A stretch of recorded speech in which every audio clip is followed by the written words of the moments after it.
तो चलिए जानते हैं हम लोग कि टाइफाइड डिजीज़ के बारे में, टाइफाइड फीवर के बारे में। ये जो हम यहाँ बता रहे हैं उनके लिए भी है जो टाइफाइड क्वेश्चंस आते हैं टाइफाइड डिजीज़ से, और उनके लिए भी है जो टाइफाइड से अफेक्टेड हैं। वो उनसे यहाँ कुछ सीखने को मिल जाएगा कि कैसे अपने आप को बचाएं और कैसे ट्रीटमेंट दें। तो सबसे पहले जानेंगे कि typhoid fever is an infected that spread through the contaminated food and water. तो ये टाइफाइड फीवर हो कैसे रहा है? गंदे पानी और गंदा फूड खाने से। ठीक है, रास्ते में चल रहे हैं, खाना खा लिए हैं, ठीक है, पानी पी लिए कहीं से भी, तो उन सब फूड में क्या होता है? बैक्टीरिया होता है। ठीक है, कुछ बैक्टीरिया वो होते हैं जो टाइफाइड फैलाते हैं।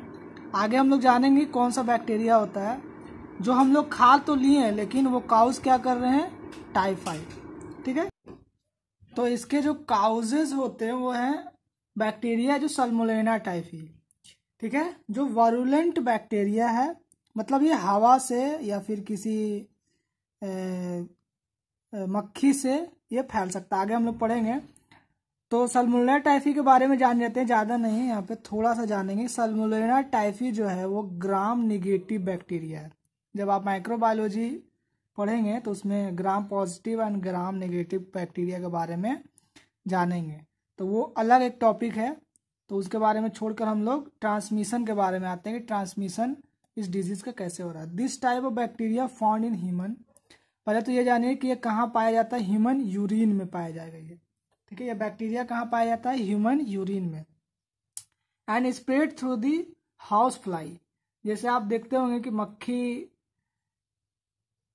यूरिन पे गया, ठीक है, कहीं बाहर गार्बेजेस में मक्खी बैठा हुआ है और वही मक्खी उड़ के कहाँ चला आया? आपका खाने में चला आया। ठीक है, और बैठा वो अपने साथ क्या लेकर आया? बैक्टीरिया लेकर आया और आपके खाने के ऊपर छोड़कर चला गया। वही खाना आप क्या कर गए? खा लिए। ठीक है, तो वो आपको कहाँ चला जाएगा? Food transmitted through your mouth, mouth के थ्रू कहाँ चला जाएगा? पेट में। ठीक है, जो काउज कर देगा क्या? Typhoid fever. ठीक है, बहुत सारा चीजें हम लोग नेग्लेक्ट कर देते हैं, ध्यान नहीं देते हैं, लेकिन ये बैक्टीरिया कभी कभी चला जाता है। ठीक है, तो ये ऐसे ट्रांसमिशन हो जाता है। और भी हैं, जैसे हम लोग रोड पे चल रहे हैं या फिर कहीं गंदा पानी पी लिए या टंकी का पानी पी लिए जो साफ नहीं है, फिल्टर्ड नहीं है, तो उससे क्या हो जाती है? उस बैक्टीरिया हमारे शरीर में आ जाता है। ठीक है, अब इसका डायग्नोसिस क्या है? जांच कैसे करेंगे कि होगा? तो इसका एक जांच है विडाल टेस्ट। ठीक है, नॉर्मल है ये सारे जगह। जैसे टाइफाइड का अगर टेस्ट आपको कराना हो तो विडाल टेस्ट कराइए, आपको पता चल जाएगा। ठीक है, इसमें होता क्या है कि जब टेस्ट के बारे में आपको हम यहाँ बता देंगे, यहाँ पे स्क्रीन पे आपको आ जाएगा कि ये इस तरह से टेस्ट होता है। तो जो यहाँ पे आप टेस्ट ये देख रहे हैं ये इस तरह से किया जाता है। जैसे यहाँ ब्लड का सैंपल हम लोगों ने रखा और उसके बाद इस पे एंटीजन डालें, तो अगर क्लम्पिंग हो रहा है तो समझ जाइए कि वो बैक्टीरिया उसमें मौजूद है, तो आपका टेस्ट क्या होगा? पॉजिटिव होगा। तो अगर आपको एंटीजन और H 1:160 से अगर ऊपर जा रहा है तो समझिए कि आपको पॉजिटिव आया है रिपोर्ट। अगर इसका नीचे की ओर जाएगा 1:160 तो समझिए कि आपको टाइफाइड फीवर नहीं हुआ, नेगेटिव है। ठीक है, यही टेस्ट है। रिपोर्ट में आपको जब जाइएगा विडाल टेस्ट कराइएगा तो इस तरह से आएगा। इतना समझ गए? अब आते हैं इसका सिम्टम्स के बारे में कि इसकी लक्षण क्या होती है, यानी कैसे पहचानेंगे कि हम लोगों को टाइफाइड फीवर हो गया। ठीक है, तो इसमें क्या होगा? बुखार रहेगा जो 100 फ़ारेनहाइट से एबव रहेगा। हमेशा क्या रहेगा? 100 फ़ारेनहाइट से एबव रहेगा। यानी आपको ज़्यादा इसको दिखेगा कब? जब शाम हो जाएगी, रात हो जाएगी, तो आपको लगेगा कि बुखार आ गया और वो 100 फ़ारेनहाइट से ऊपर है। ठीक है, और साथ साथ में क्या होगा? हेडेक होगा, जो आपको फोरहेड में आगे की ओर क्या होगा? पेन होगा, हेडेक। ठीक है, वीकनेस आ जाएगी, मसल्स एचेज करने लगेंगे, मसल क्रैम्प होने लगेगा, यानी बदन में दर्द होने लगेगी। फिर ठीक है, फिर उसके बाद क्या होगी, स्वेटिंग होगी ज़्यादा, ड्राई कफ होगा, ठीक है, खांसी आएगा लेकिन ड्राई होगा, लॉस ऑफ एपिटिटी आएगा ना, वेट लॉस होगा, यानी आपको लूज मन नहीं करेगा, यानी एनर्जी नहीं मिलेगी, हल्का एब्डोमिनल पेन होगा, यानी पेट में दर्द होंगी, ठीक है, कभी कभी क्या हो जाती है, डायरिया भी हो जाती है, कॉन्स्टिपेशन भी हो जाता है, ठीक है।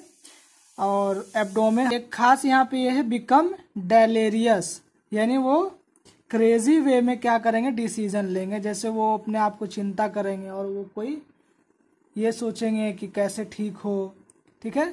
तो मेन इसका सिम्टम्स है कि फीवर आएगा, सर में दर्द होगा, पेट में दर्द होगा, यही सिम्टम्स है। और ये फीवर जो है ठीक नहीं होता, पेट दर्द ठीक नहीं होगा, तो समझ जाइए आपको जैसे कमजोरी हो रहा है, फीवर हो रहा है, तो ये ठीक नहीं हो रहा। पैरासीटामोल भी ले रहे हैं आप, दवा भी ले रहे हैं, तो ये ठीक नहीं हो रहा, समझ जाइए क्या टाइफाइड फीवर है। अब आते हैं इससे बचेंगे कैसे, प्रिवेंशन क्या है।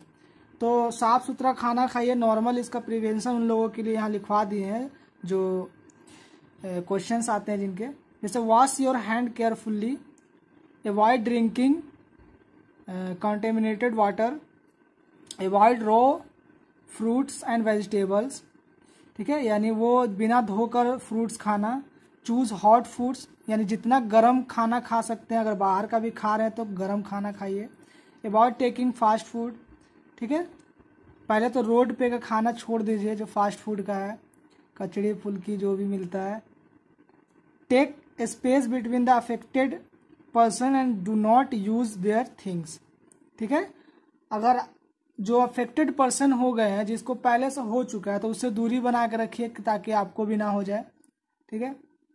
और उसकी चीज़ों को इस्तेमाल मत कीजिए, जैसे साबुन हो गया, उसका टॉवेल हो गया, ठीक है, गमछा हो गया, ये सब इस्तेमाल नहीं कीजिए, ठीक है।